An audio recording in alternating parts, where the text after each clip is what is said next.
Yefimovich Chapter 3. General Voster, we have the largest air fleet in the world, only outnumbered by the Landavengler.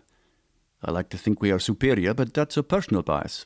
Please, General, paint us a portrait of our initial defense against the Holle Air Force. Our defense in the north will have 2 carriers. Voss started twirling his fingers, giving flight to model planes as they buzzed over the location he was discussing. One facing the Holland Navy head-on, and the other at its flank in Mongnolarium.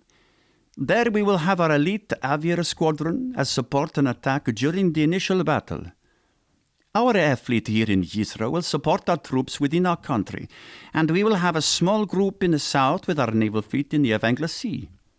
We are well positioned on all fronts, sir, Voss concluded, lowering the mock planes onto the wood ships floating buoyantly on the water, moisture dumped into the mapped board.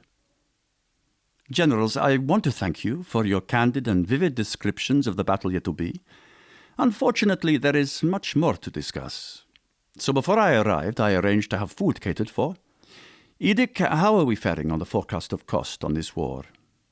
Yefimovich continued the meeting, letting Edic have the floor to speak. The sun soon rose from its horizon base to its high point of noon.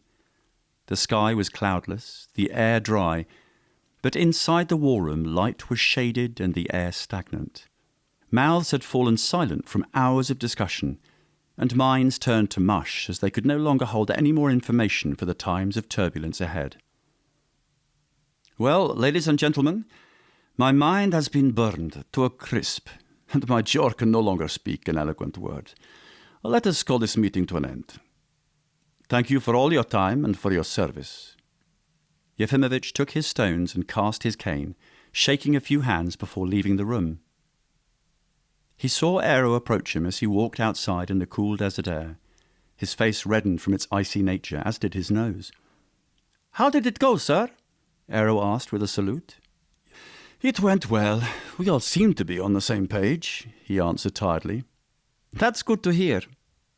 "It's good to say," he smiled, his eyes drooping from fatigue. Yefimovich shut his eyes, letting the rhythm of the car lull him to sleep. When he awoke, he sat outside Sesam Palace. Aero was still sitting in the drive with gentle words, trying to wake up the Prime Minister until his eyes cracked to see the light.